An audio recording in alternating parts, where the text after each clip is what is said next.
They accept faith in Allah and the last day and hasten to perform good deeds, and they are all the right and offense, and remain fearing Allah. Undoubtedly, the torment.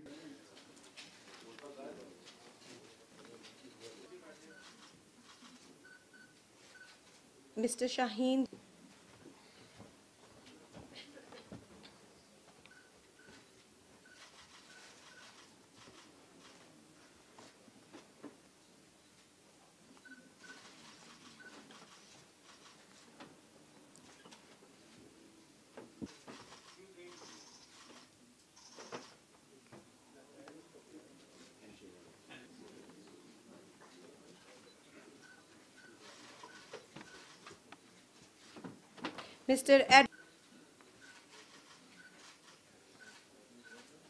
Mr. Kwanatolu Saifullah.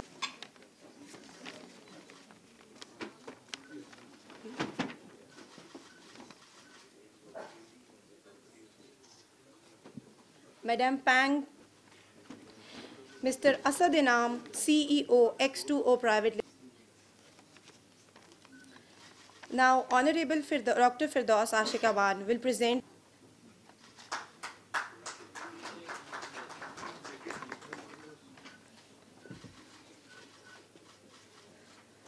I would now like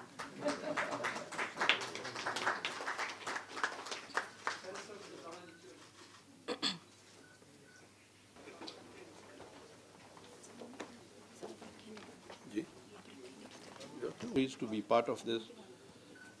I extend a very warm for global and strategic studies. Ladies and gentlemen, as you know, the Belt and Road Initiative collaboration and academic exchanges to increase links between the Belt and Road countries, Asia with Africa and Europe, via the land and maritime networks. In the contemporary era, there is no other example of such a vast-scale project. Its significance is evident not only for China, but all the other states which are partners in this project. Since the announcement of this idea by President Xi Jinping in 2013, numerous states have shown interest as being part of this plan. The policy of containment of China was apparently the catalyst which gave impetus to this idea, and the very announcement of this concept achieved the objective. Undoubtedly, such an idea created ripples in the established order, and there is bound to be a reaction when a new economic order is created, which in turn has geopolitical effects. We have seen negative publicity and propaganda regarding the project, which appears in the international media from time to time. To allay the misperceptions which may result consequently, the single most important factor remains the media.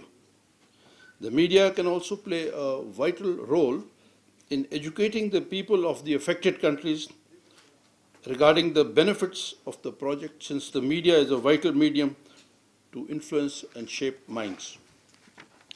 In this background, the Belt and Road News Network, or the BRNN, has been established by media organizations from states and regions in the BRI initiative, aiming to strengthen understanding, friendship, and cooperation, and forms a standardized mechanism for collaboration to achieve shared growth through discussion and media fusion.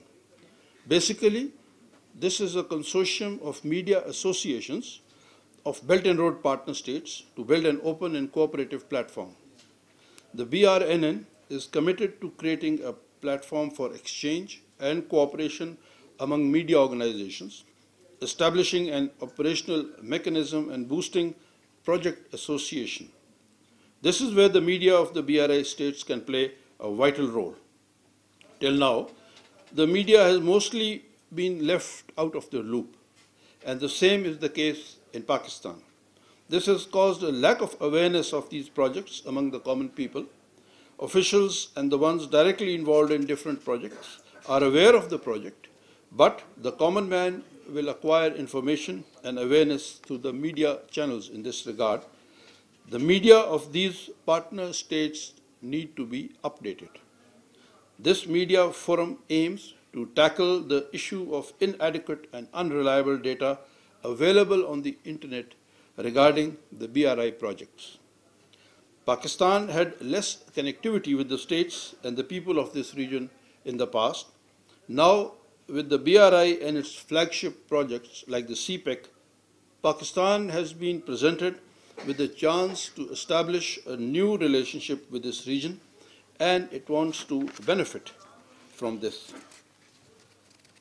This conference will be a step towards building a rewarding relationship connecting Pakistan and other partner states of the BRI.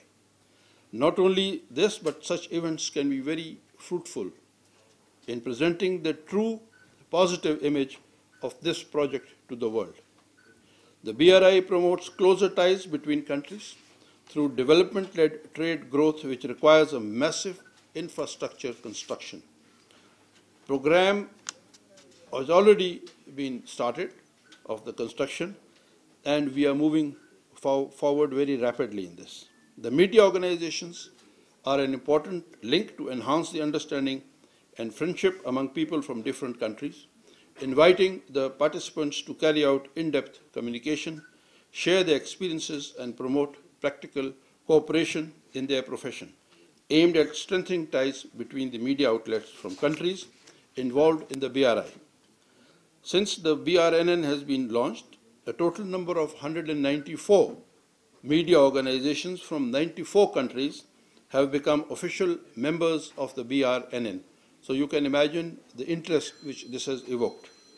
The participants from various states in the BRI follow the Silk Route spirit of peace and cooperation, openness and inclusiveness, mutual learning and mutual benefit to turn it into a road of peace, prosperity, openness, green development and innovation, and a path that brings together different civilizations.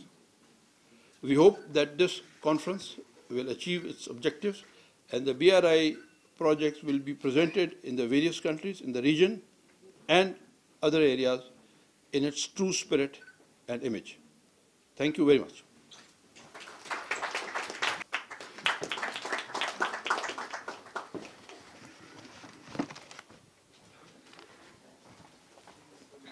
वनुसल्ली अला रसूलिल करीम अम्मा बाद फ़ौज़ बिल्लाहि मिनश शैतानिर रजीम. Honorable, very dear Manager Coordination, CGSS, Major General Retired Khalid Amir Jafri Saab, distinguished guests, ladies and gentlemen, Assalamu alaikum. I feel immensely privileged and honored to have the opportunity to speak to such an august gathering on an issue which relates to economic and political future of our region and beyond.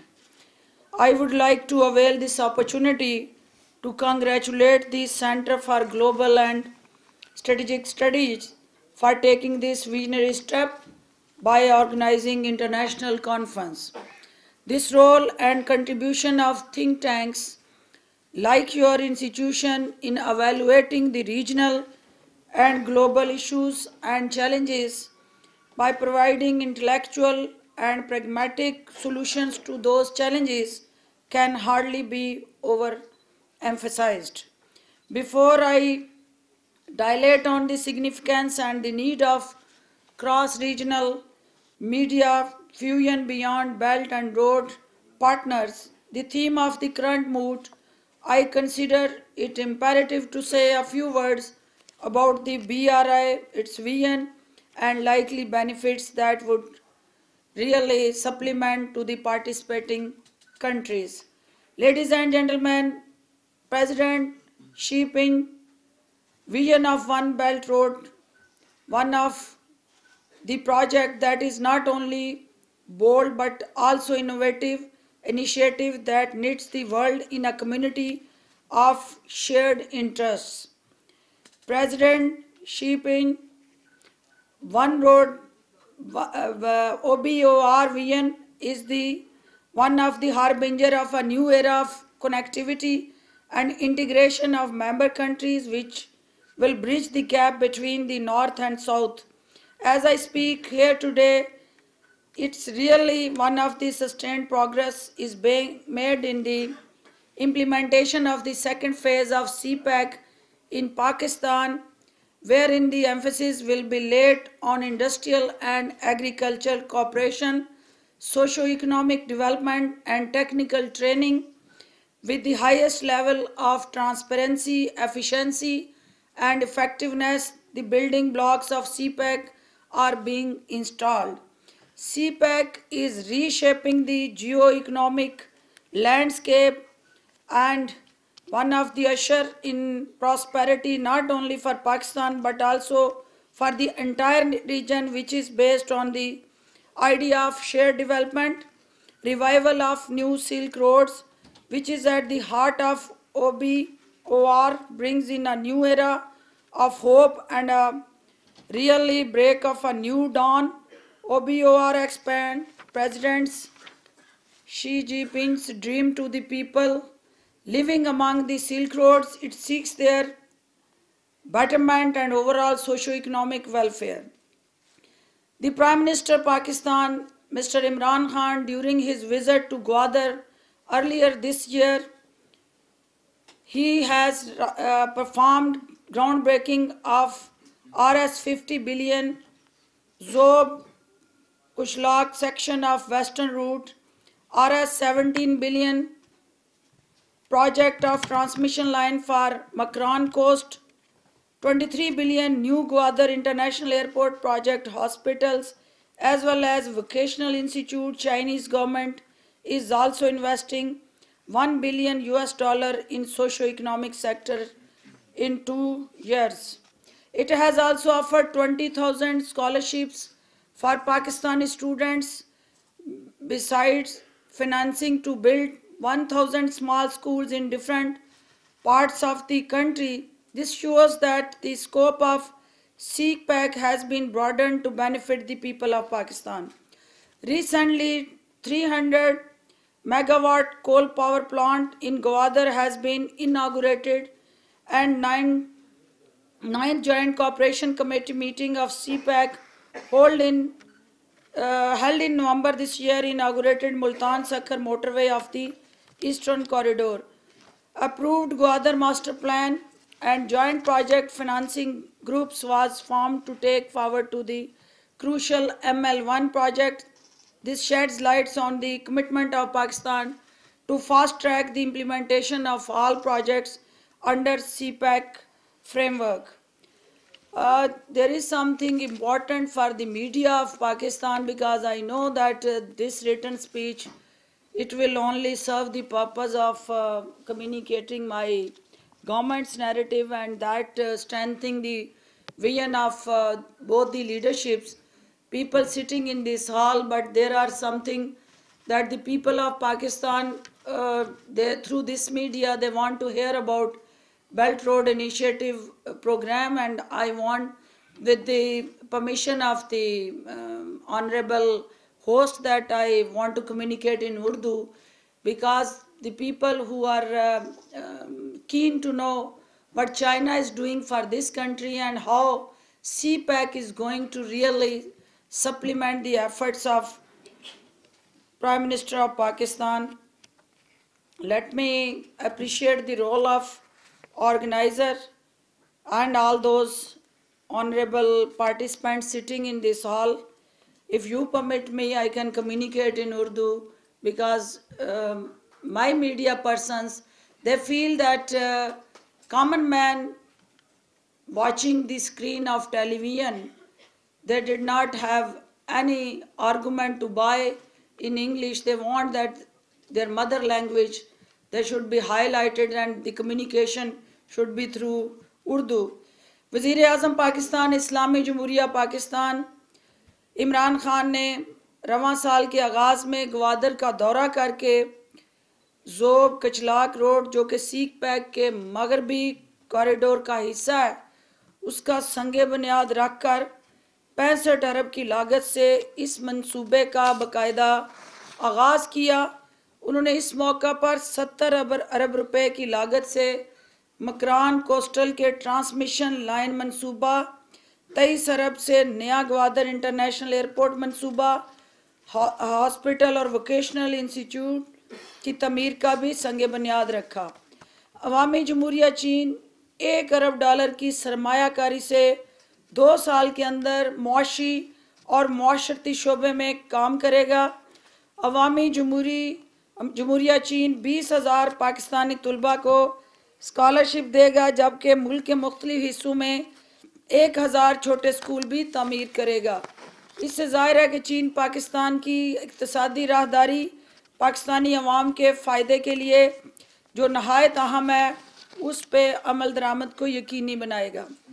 حالیہ دنوں میں 300 mega what کا coal power plant Gwadar میں نصب کیا گیا ہے اور ماہ نومبر میں نویں پاک چائنا مشترکہ معاونتی کمیٹی کا اجلاس بھی سی پیک کے حوالے سے منعقد ہوا۔ ملتان سکھر موٹر وے جو مشرقی راہداری میں شامل ہے، باضابطہ اس کا افتتاح ہو چکا ہے۔ اس سے ظاہر ہے کہ چین پاکستان اقتصادی راہداری پاکستانی عوام کے فائدے کے لیے بے حد اہم پروجیکٹ ہے۔ سی پیک میں شامل تمام منصوبہ جات پر عمل درآمد تیزی سے جاری ہے۔ چین پاکستان اقتصادی راہداری خطے کے عوام کی اقتصادی، تمدنی، سیاحتی، صنعتی، تجارتی، معاشی اور معاشرتی ترقی کا ضامن ہے۔ خطے کے عوام کی لامحدود نشوونما، ترقی، صلاحیت اور تعمیر نو کے لیے شاہراہ ریشم سی پیک کا نقطۂ آغاز ہے۔ ون بیلٹ ون روڈ سی پیک کے ذریعے پاکستان کا ایک ایسا پاسپورٹ ہے جو نئے تقاضوں سے ہم آہنگ ترقی اور اعلیٰ کارکردگی کی بے مثال علامت ہے۔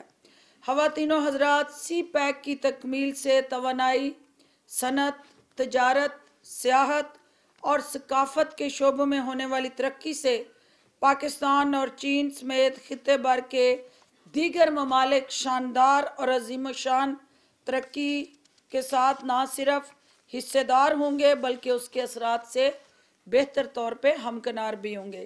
میں یہاں پاکستانی میڈیا کے کردار کو سراہتی ہوں جس نے سی پیک کے خلاف مخالفین کے منفی پروپیگنڈے کو یکسر ناکام بنانے میں اہم کردار ادا کیا ہے۔ اب بھی ہمیں پاکستانی میڈیا کی بھرپور معاونت درکار ہے تاکہ BRI میں دنیا کے دیگر ممالک کی نہ صرف شرکت کو یقینی بنایا جا سکے بلکہ سی پیک کی اہمیت اور افادیت اور پاکستان سمیت خطے کے دیگر عوام کی ترقی اور خوشحالی کے لیے اس اہم ترین منصوبے کو بجا طور پر اجاگر کیا جا سکے۔ خواتین و حضرات، اس کانفرنس میں ضروری ہے کہ بین الاقوامی سطح کے ممتاز دانشور عالمی سطح پر اس منفی پروپیگنڈا کو ناکام بنائیں جو سی پیک جیسے مفید منصوبوں کی راہ میں رکاوٹ بن رہا ہے۔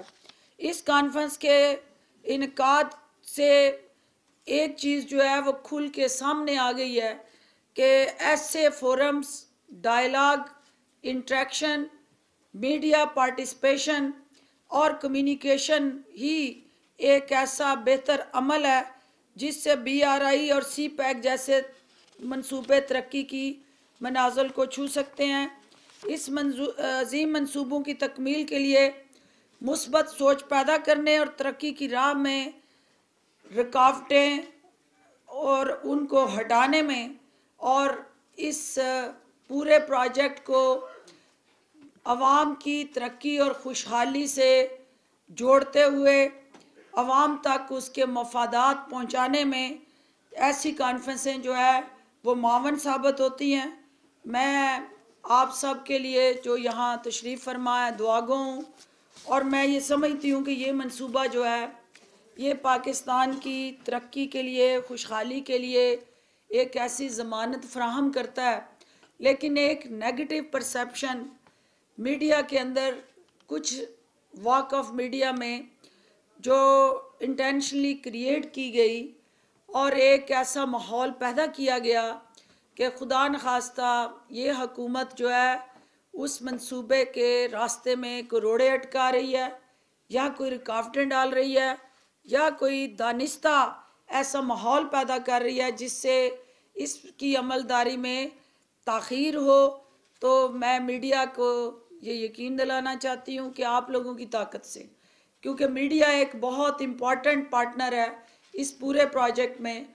All those honorable media colleagues and friends who are sitting in this hall, I welcome you all on behalf of Government of Pakistan, and I feel that this is a real time that your presence in Pakistan through your own interaction with your media colleagues and overall media organizations, you can personally analyze and evaluate the commitment of Pakistani government and people of Pakistan and all our institutions that their own commitment, dedication and devotion with this project, how we value it and how much we are keen really to connect this project with our economic prosperity, well-being and development of this nation. All those media officials and colleagues, I invite you to please visit multiple projects and market this as one of the icon among the region, because it's not only creating connectivity between the two countries, but it's the future of the region. And let me appreciate the role of Major General Jaffrey Saab, that you are really working for the national interest, and we all sitting in this hall, we feel and take it as a pride to be part of this important conference. And this gives us a clear message that Pakistan and China, they are not only economic and strategic partners, but our friendship is, as we used to say, that it's higher than Himalaya, sweeter than honey and deeper than ocean. Thank you so much. Pakistan Zindabad.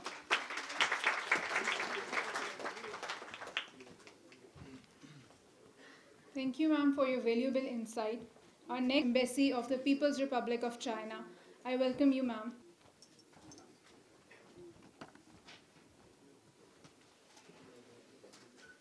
Honorable Dr. Firdous Awan, Special Broadcasting. Honorable Major General Said Khalid Amir Jafari, President of Center for Global and Strategic Study. Today's conference on the cross-regional media fusion among the conference a full success, and look forward to the fruits of South from this conference for enhancing understanding, unity, and cooperation among our regional countries. All connectivity take place under the context of international and regional background.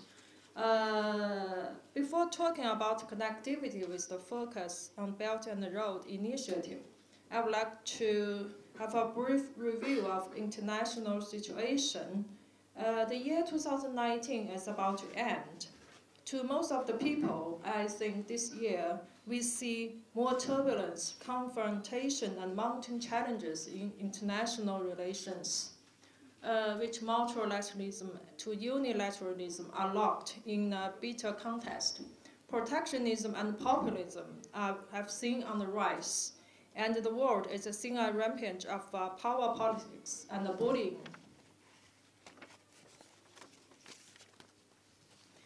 In this context, what's the choice for the region? I hope all of you here can agree with me that the future of the region relies on the choice of cooperation other than the confrontation, multilateralism other than unilateralism, and openness other than isolation. And what can China do for the peace and the stability of the region? I think our answer is quite clear. China has continued to be the engine of the world economic growth with inclusiveness and openness, bringing more opportunities of cooperation for shared development of all partners. And China has worked for the building of new model of major country relations that features no conflict or confrontation, mutual respect, and win-win cooperation. You may notice that China faces a mounting pressure of confrontation from certain countries in the world. But this is not the choice of China, and China resolutely rejects the Cold War mentality and the power politics.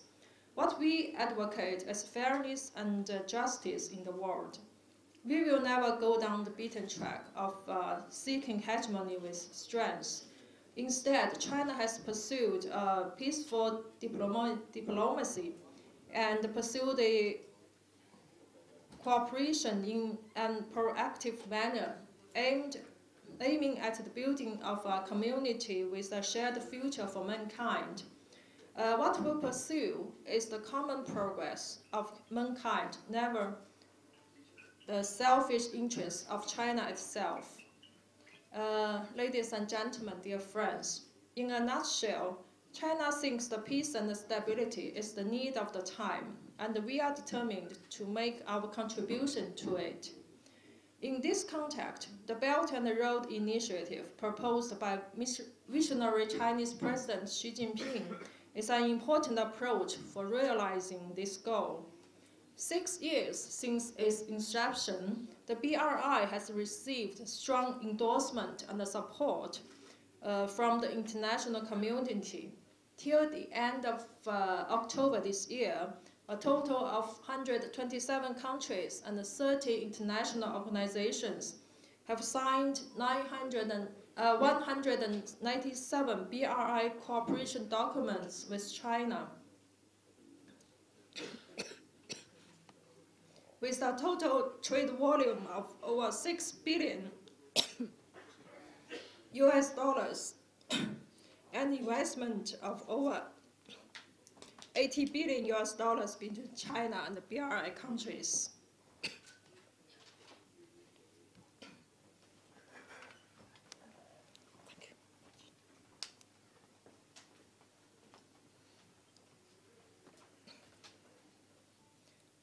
Thank you, colleagues. And the latest studies by the World Bank suggest that the BRI cooperation will cut the cost of global trade by 1.1 to 2.4%. What is more, it will contribute at least 0.1% of the global growth in 2019. And I think among our regional partners, we have seen many tangible benefits from the BRI cooperation. I want to name some countries and as examples, like the Kazakhstan, the world's largest landlocked country, has gained access to the Pacific region through the Lianyungang port in China. And Belarus has developed its own car industry. And for Sri Lanka, which I was there for 3.5 years before I came here, we really have a very good cooperation under the BRI. Coming back to Pakistan, I think most of you here know that China-Pakistan Economic Corridor, CPEC, is a major and a pilot project of the BRI. And the Prime Minister, His Excellency Mr. Imran Khan, terms CPEC the top priority of the Pakistani government. And the Chinese government are fully supported. The generating capacity of the completed energy projects of CPEC accounts for nearly 30% of Pakistan's total power generation. And CPEC has created more than 75,000 jobs directly and 200,000 jobs indirectly for the Pakistani population, with its per capita income increased by 23%. And the transport infrastructure project, Sakur-Multan motorway, has created about 29,000 local jobs, and a large number of Pakistani technicians have been trained during its construction. And for the CPEC, it's expected to create 2.3 million jobs between 2015 to 2030 and boost the Pakistan annual economic growth rate by 2 to 2.5%, according to the Pakistani government. Now the Chinese and Pakistan government have taken CPEC as the major platform for bilateral cooperation. It is agreed that the next phase of the development of CPEC will continue to advance infrastructure construction, focus on people's livelihood, industrial and agricultural cooperation, and CPEC, I think, is also open to the regional countries as connectivity projects for cooperation. I think we have got the many regional countries have expressed their interest in this regard. Ladies and gentlemen, dear friends, the success of BRI have empowered the region for better understanding and connectivity. It is also gives China more confidence in promoting the cooperation in a more solid way. With all the partners, China is working for the higher quality development of BRI in the region in the open, green and clean way through a high standard, people-centered and substantial approach. Since the inception of BRI, the media sector, especially the regional media sector, has played a very positive and constructive role in this regard. And looking into the future, I think there is a great role of the media can play to further to create an enabling environment for promoting understanding of each other and nourishing ownership of BRI cooperation and explore ways of connectivity both in hard and soft way. But we all know that in this media cooperation, we still facing some challenges, like the dominance by the in the modern time, the media is the dominance, and also the fast growing and some irregulation of the social media in the modern time. And I think these issues should be joined by our joint efforts. I think for today's conference, it's an effort for mainstream media across the region to further expand collaboration, innovate cooperation modes, joint build a platform of news sharing, exchanges views and communication. I hope that participants of this conference will take opportunity to voice their insights to this media cooperation. And once again, thank you for inviting me, and I wish the conference a full success. Thank you.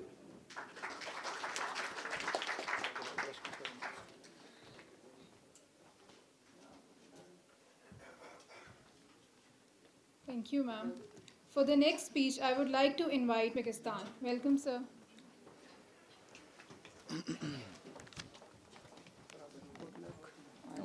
Thank you. Looking forward to seeing. Thank you. So, dear ladies and gentlemen, it gives me the first private news channel in the Republic of Uzbekistan. So, forms of communication is growing. The main task of the media in this age is to convey to the world and the public direction, enjoy more and more new opportunities. In the meantime, the responsibility of people working in this field also increases. The Republic of Uzbekistan also pays particular attention to this direction. Over the past 3-4 years, a number of foreign media as well as international organizations such as the OSCE have appreciated the reforms of our country in the field of freedom of speech. The legislation in the field of mass media has been significantly strengthened in recent years. Bloggers and private media have felt the support of the state and began to actively inform the public about the existing problems, which in the end should help to solve them. In this direction, I would like to note the priority directions of the country's development until 2021, which were approved by the head of state. The first direction concerns the media, the strengthening the role of civil society institutions and the media, as well as protecting the professional activities of journalists. In his recent speech, our President Shavkat Mirziyoyev called the media a mirror that reflects the work of authorities, noting that officials have forgotten to keep up appearances, which in turn is reflected by the media.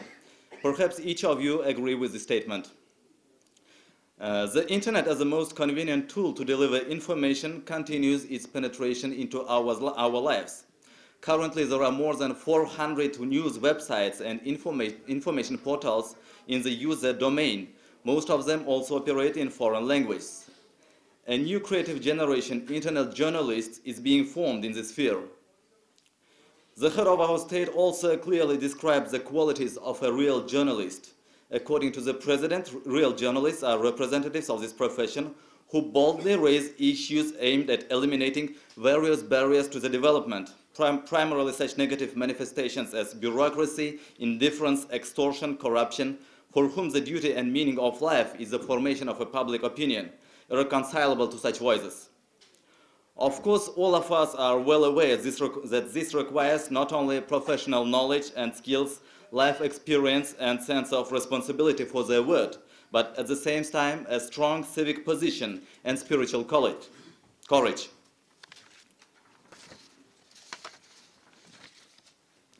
So that is why the head of state is making a lot of efforts to create even wider opportunities from the legislative, logistical, educational and methodological points of view. With the development of the industry, a single question becomes relevant to the public. What information should we believe? How true is it? Who stays behind it? The main task of journalists proceeding from this, as I noted above, is to convey to the public only truthful, correct and fair information.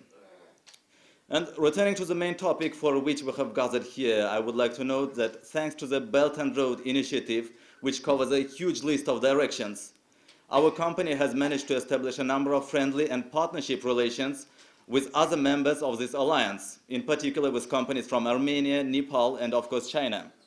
The main objective of our conference today is to bridge the gap between regional media. This is the third time we are attending the sessions of this initiative since it was first launched, and each time we return home with new ideas, with new knowledge, and most importantly, new partners. And at least for this, we would like to express our gratitude to the organizers of the initiative for the opportunity. And in the end, I would also like to extend my highest esteem to the organizers of the conference, the Center for Global and Strategic Studies, and gratitude to the Pakistani people for their hospitality and sincerity. Thank you.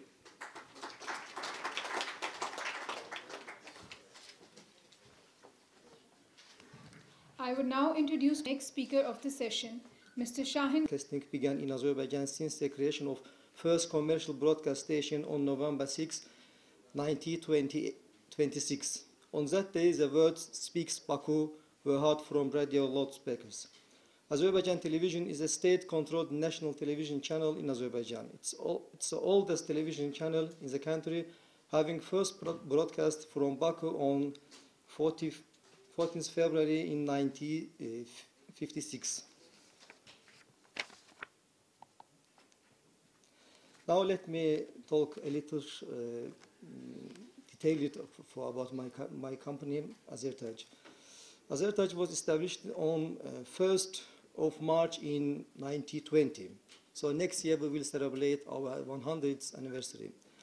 Along with the official government information, Azertaj via the Azerbaijani, English, Russian, French, German, Arabic, Chinese, and Spanish languages is around-the-clock news covering all spheres of life, including politics, economy, culture, sport, and others. Azertaj has cooperation agreements with more than 30 foreign news agencies. It has 22 bureaus in different countries, including China, Central Asia, Russia, Europe, and USA. Azertaj is one of the rare media organizations acting in the Asian and European media sectors. A prime example of this, in 2004, Azertaj joined OANA, Organization of Asia-Pacific News Agencies, and in 2008, we joined to the IANA, European Alliance of News Agencies. On November 2016, Baku hosts the 5th News Agencies World Congress and the 16th General Assembly of OANA together. So then Azertaj assumed presidency of the News Agencies World Congress and presidency of OANA for the next 3 years.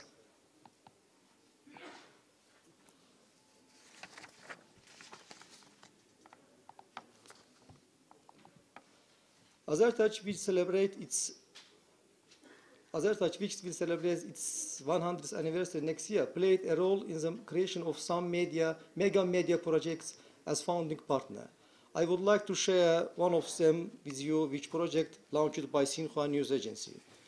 Azertaj, as a founding member of the Belt and Road Economic Partnership, has been actively participating in the construction of giving valuable advice and suggestion for the basic structure of the BRAPE. Its website, BRINFO, aims to better meet increasing information demand from Belt and Road members, economies, and to encourage the free sharing of economic information both among the members countries across the BRI. According to the Chinese Jiannan Chance Belt and Road Index, Azerbaijan's interaction with China deepened. In December last year, the highest number of positive news, the proportion of positive news, and the score of consumption in return becomes our culture. Food bans to the BRI nations across the borders will mean that our meals, in addition to interdependence of different nations and peoples, advertising will also promote multiculturalism. The multiculturalism is often a commercial need for multinationals who have to take different nations on board commercially, culturally to operate across international borders. Along with promoting economic interdependence and multiculturalism, advertising will help the people across the countries to know one another in better and more intimate ways. This will put an end to the sense of otherness among nations. Regional harmony will be a natural outcome, which will lead to progress, peace, prosperity for all. A society is inseparable from its media, and everywhere. Every media is financed by advertising. Naturally, with time and context, agendas of the media will become more and more aligned with likes and dislikes of the advertisers. So advertising is going to change the region media in unimaginable ways. Such changes in media will mostly be commercial and economic good, and a changed media will change the society. Will change societies it caters across the BRI nation. As we can clearly see from what's happening around us, the powerful role of advertising will soon be soon at play in all countries across the BRI region. All we have to do now in the media and advertising industry is to be prepared. We must start looking for opportunities beyond our national borders. We can form all sorts of affiliations and partnership with governments and industries across the BRI region. We must design our products and advertising campaigns with international consumers in mind. And finally, we must think ahead in time to a region which will be unified, interconnected, interdependent markets with consumers and audience who would be more similar than different in their outlook and way of life. Thank you.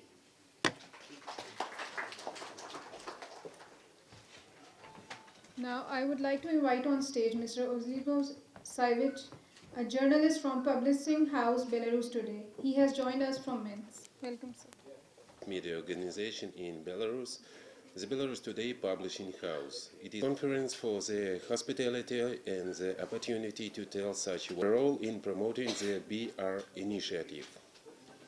First of all, I would like to note that Belarus is one of the first countries that not only supported the concept of the Silk Road, but also began its practical implementation in the country. The advantages of such cooperation are clearly demonstrated by the Great Stone Industrial Park, which has become a hub in the economic belt of the Silk Road. More than 40 residents from different countries have already registered in it, and it is not just a logistics hub, as some experts imagine. It is becoming an international high-tech cluster, a center for attracting investments in various fields. The main advantage of Belarus is its favorable geographical location. Furthermore, our country is the last stop on the Silk Road before the European Union, which gives Belarus a strategic role in the implementation of China's plans. Of course, the economy is the hub of the mega project, but the initiative should be considered more globally, because without cultural and humanitarian ties, any union is doomed to failure. Therefore, we believe that the media of the partner countries should also consolidate their efforts. Humanitarian cooperation is an important tool for strengthening mutual understanding between countries, and the principle of interaction between the mass media should be considered as support of the Belt and Road Initiative. Let me remind you that in October 2016, the first Silk Road Media Cooperation Forum was held in Nanjing. International and regional development in critical condition, and Islamic Republic Pakistan always as a balance maker in region, in the field of regional security and development, of mutual respect, common interest, and a constructive role in the multilateralism strategy provide for the convergence of more inclusive cooperation for the CIS and West and Asia region. The Islamic Republic of Iran has taken a constructive approach to the implementation of China One Belt, One Road initiative project and consider the success of this project to be dependent on its interconnected connection through maritime and land corridor between the Chabahar and Gwadar ports. This is clear because of the many advantages such as an interconnected social, geographic, and culture, ready rail infrastructure, and port, road, air infrastructure, as well as boom in ongoing exchange across several homogeneous areas can further enhance the cooperation of the engaged with CPEC and BRI and Pakistan-China relationship. I think I will be very brief. The most important thing is that we are living in a dystopian world, in a world of fake news, where this is going to be extremely difficult to separate fact from fiction. Data does not explain everything. So if you have to look at the dividends of the CPEC, you have to go out in the streets, in the road, in the remote regions of Pakistan and see for itself what kind of change it has brought in Pakistan. I was in Gwadar about a couple of weeks ago, and I was absolutely delighted. The minister also, the federal minister talked about the 9th JCC, which was held in November. With the JCC delegation, I went to Gwadar, and the rate of development in Gwadar was truly phenomenal. When I was going to Gwadar in the plane, I was sitting with the members of the National Development and Reform Commission. This is the counterpart of Pakistan's Ministry of Planning, Development and Reforms. And the NDRC members were telling me that the rate of speed of CPEC projects is fastest as compared with other projects which China is pursuing. I'm sure you know that China is pursuing some 6 projects of the similar nature in different countries and through different regions. Of course, in Pakistan, we always think that we can always argue that the degree and the pace and the speed of projects. But a couple of things you have to remember, that these are really mega projects. When you're talking about CPEC, you're not talking about $10 million, $100 million, $200 million. You are talking roughly somewhere between 30 to 62 billion dollars. How do you prioritize the projects? Which project should come first? This can be part of a very, very healthy debate. And of course, in a democratic culture, the element of debate should always be there. There are many websites of the government which regularly update what they are doing on CPEC. The second thing you have to remember is these are government to government projects. They are negotiated after a very, very long process. Sometimes it's a very painstaking process. One project could take 3 to 4 to 5 years. So I think when we talk about transparency, we have to remember that the two governments have a very elaborate mechanism. One thing where, you know, I have been personally engaged is culture and tourism. We have talked about cyber projects, Thar, Gavadar, infrastructure projects, other projects, but I think the real potential exists between people-to-people ties. I was Consul General Chandu, and I was delighted to see that in art, in literature, in culture, the Chinese media really wants to include Pakistan. And the Pakistani media can also, you know, project the human story of the Pakistan-China relationship, the culture of Central Asia, the history of Central Asia, how BRI is going to change the regional landscape in next 10 years, in next 20 years. Go back 5 years, go back 10 years, and compare, you know, where we were. Now when you go to Pakistan's restaurants, they're all full. There was a very good news report about just a week ago that a British magazine has maintained that Pakistan is going to be the #1 destination for 2020. This is a remarkable development. This is happening because of very concerted policies of the government and the impact that, you know, CPEC is going to generate. And one more important element of CPEC and BRI, which people often neglect, is, although I am from diplomatic side where, you know, political and security issues are very dominant, I think in terms of industrial learning, the culture of competitiveness in Pakistan, Pakistan's trading dynamics are going to be changed because, you know, Chinese economy has grown so fast in the last 40 years. And naturally, with the growth, you know, there are a lot of obligations on Chinese trading systems. China is a member of WTO. The product competitiveness has to be very important. So industrial learning curve of Pakistan has improved in mega projects, in energy projects. And then I practically noticed that the culture of entrepreneurship in IT sector, I have seen that, you know, many young students are coming with very, very fascinating ideas.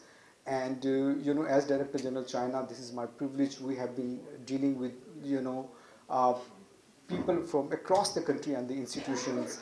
Today, when I was coming here, a Belt and Road Center was being inaugurated in Punjab University, Lahore. In Sargodha University, a Confucius Center is going to be inaugurated. 25,000 Pakistanis are studying in China. And I think that in the next couple of years, this number is going to expand exponentially. I don't know how much of you have been traveling to China. There used to be only one flight between China and Pakistan, PIA flight, Beijing to Islamabad. But now there are tens of different flights. So this is one manifestation, and Prime Minister has called that CPEC is a transformational project. And the completion of CPEC projects is #1 priority of his government. So a CPEC authority has also been established. Soon this is going to be functional. It has been endowed with a very good mandate. And as I told you, that CPEC is spread across all the country, across all the regions of Pakistan. You have to go through the cultural diversity, the institutional system of Pakistan. And of course, you know, the Chinese state is also involved in a preeminent way. So I think Pakistan's media is very vibrant. But in terms of shaping narrative, in terms of educating the public, we have to assume a responsibility. And, you know, we have to ensure that whatever we write, it is scrutinized through a very informed debate rather than being, you know, swayed by disinformation sort of things. Because when you talk about CPEC, you are talking about 220 million Pakistanis and 1.3 billion Chinese. And when you talk about BRI, you're talking about almost 70 plus countries and a project of worth $4 or $5 or $6 trillion. There is no final figure. These different you know, institutes have different figures.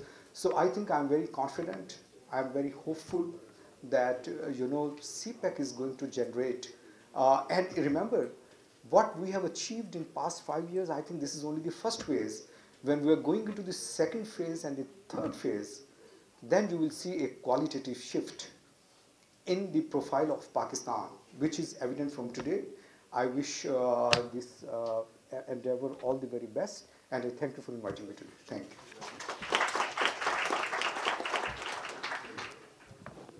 Ladies and gentlemen, we will now begin the interactive question and answer session. The session will be moderated by Major General Khalid Amir Jafri.